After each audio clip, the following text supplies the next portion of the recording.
네, 각 정제 방송의 이제 특징주들을 살펴봤는데 지금 보니까 좀 어떻게 보세요? 지금 저는 오성 첨단 소재도 좀 오랜만에 본 것 같고요. 네. 이게 뭐냐면 그 여기 보면 블루 웨이브가 다 들어가 있어요. 웬만하면. 그러게요. 그러니까 오성 네. 첨단 소재도 사실 제가 기억하기로는 약간 그 대마 관련주로 좀 알고 음. 있는데 민주당이 또 추진하고 있는 그 약간 대마를 합법화하는데 좀 굉장히 우호적인 정당이더라고요. 그래서 뭐 미국의 캘리포니아 주는 이미 합법화가 돼 있는 것처럼 그러다 보니까 대마 관련주가 민주당이 이기면서 또 수혜주로 부각되는 것 같고 역시 여기 있는 것 중에 많은 부분이 그린 관련된 기업들이 예. 많잖아요. 하나솔루션도 그렇고 한솔홈데코도 이제 어떻게 보면 탄소 배출권 관련된 기업들인데 역시 그 민주당이 다수당이 이제 되면서 그린 뉴딜 기대감도 상당히 커지고 또 오늘 눈에 띄는 게 역시 은행 정말 소외받던 은행주잖아요. 그렇죠. 은행주들도 네. 금리가 오르면 당연히 수혜주니까 그래서 오늘은 이 표만 딱 보셔도 여러분들이 아 민주당이 이겼구나 이걸 그쵸. 딱 한눈에 알 수 있는 네. 그런 좀 특징주 명단이 아닌가 이렇게 생각을 하고 있습니다. 네, 그리고 장 초반부터도 보니까 은행주들이 굉장히 네. 높은 상승세를 보여주고 있더라고요. 네, 자 그러면 오늘 장 중에 한 3가지 정도 또 꼽아서 분석을 해보도록 하겠습니다. 어떤 종목부터 볼까요? 저는 먼저 이제 대림건설 사실 이제 예전부터 평소부터 계속 관심 많이 가졌던 종목이고 예. PER이 너무 낮더라고요. 그러니까 지금은 좀 올랐으니까 PER이 4배인데 원래 2배밖에 안 됐어요. PER이. 근데 이 기업이 그렇다고 적자를 그러니까 뭐 돈을 못 벌거나 문제가 있는 게 아닌데 왜 이렇게 할인을 많이 받았을까 이렇게 생각을 해보면 첫 번째가 배당을 사실 많이 안 줍니다. 네. 배당 수익률이 1.2%밖에 안 돼요. 그러니까 이거는 좀 아쉬워요, 솔직히.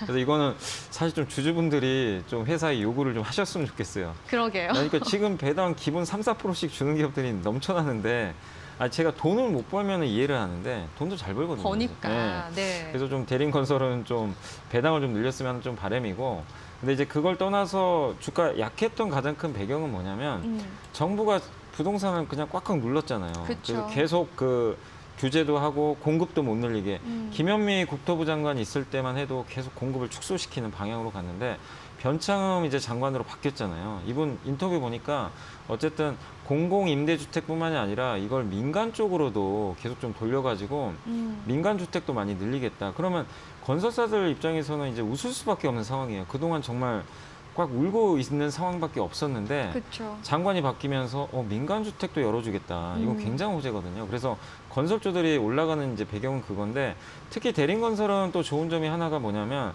정부가 설사 규제를 해도 나쁘지가 않은 게 이 주변에 역세권 사업 같은 거 많이들 하잖아요. 그러니까 청년 임대주택이라든가 소규모 주택단지 아니면 재건축. 네. 대규모는 정부에서 못하게 막아요, 사실. 그런 데는 그 대형 건설사들만 참여를 할 수가 있는데 대형 건설사들 입장에서는 소규모 사업 참여하기가 힘들거든요. 근데 대림 산업이 있는데 사실 대림 산업의 약간 작은 자회사예요. 근데 소규모 건설사기 때문에 그런 조그마한 단지를 분양을 할 수가 있는 거죠. 그래서 이쪽은 오히려 정부가 활성화시켜주고 있어요. 규제를 안 하고. 예. 그래서 그런 걸 보면 대림건설만의 또 이런 매력들이 부각될 수가 있기 때문에 주가가 오늘 이렇게 좀 큰 폭으로 가는 거 아닌가 싶고 정말 지난 몇 년간 돈을 잘 버는데도 이 정부 정책에 대한 리스크 때문에 꾹꾹 눌려 있었습니다. 근데 이제 그게 드디어 구멍이 이제 위가 열린 거죠. 그러면서 오늘 좀 급등하고 있는데 이렇게 올랐어도 주가가 아직도 너무나 쌉니다. 너무나 싸기 때문에 예. 지수가 지금 3,000이고 코스피 PER이 14배가 넘었어요. 근데 PER 4배짜리가 이게 뭐라고 설명을 전 해야 될지 모르겠어요.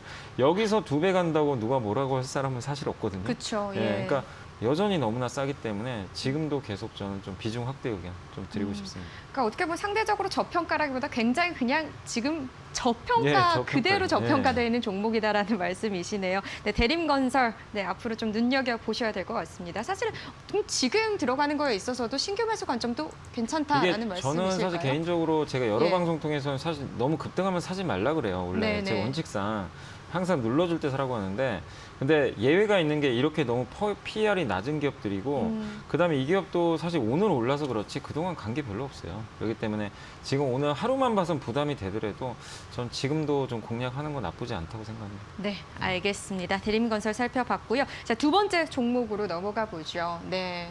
이거는 이제 클리노믹스라고 많은 분들이 생소할 수도 있는데 네. 그 뭐 액체 생검이라고 혹시 들어보신 분들 계실지 모르겠어요. 액체 생검 뭐냐면 우리 그 암 검사 받을 때 예. 조직 검사를 하잖아요. 이 세포 같은 거 떼가지고.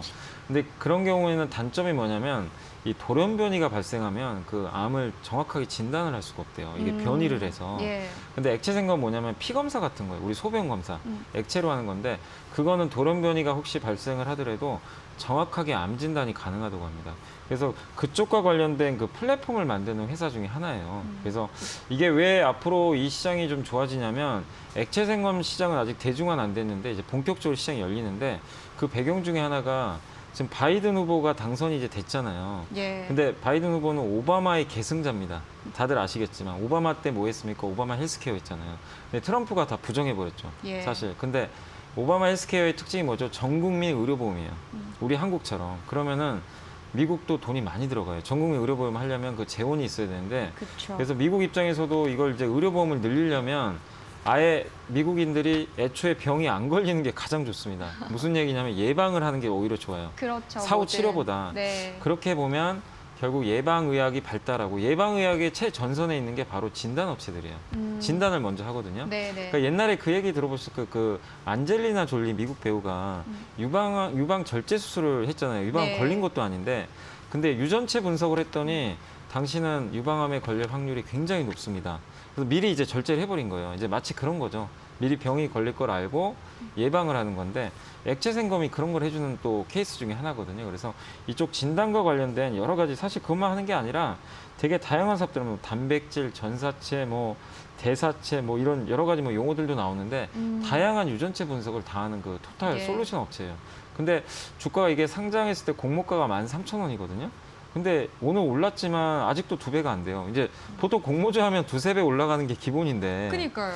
근데 생각보다 이렇게 많이 못 오른 거예요. 근데 이 시장이 이제 올해 오바마 헬스케어가 많이 부활하면 열릴 수가 있기 때문에 한번 좀 바이오 기업 중에 다크호스로 한번 좀 관심 있게 보시면 좋을 것 같습니다. 네, PD님이 그동안 좀 이 종목 때문에 힘드셨나 봐요. 팔려고 했는데 팔면 안 되겠다고 지금 연 부장님 이야기 듣고 네, 네. 가지고 계시길 바라겠습니다. 지금 18%대 급등 흐름 나타내고 있는 클리노믹스 알아봤고요. 자, 세 번째 종목으로 또 보겠습니다. 어떤 종목을 분석해 볼까요? 네, 정말 이게 흔히 제가 아까 이제 여기 오기 전 아까 이제 방송하기 전에도 제가 앵커님한테 예. 그 아저씨 주식 중에 대표적인 게 철강이라고 그랬는데 맞아요. 왜 그러냐면 너무 이제 구시대적이고 약간 이미지가 그렇잖아요. 아저씨 하면. 근데 저도 물론 아저씨지만 근데 어쨌든 화학과 철강을 그런 산업으로 좀 불려요. 그래서 매력도 없고.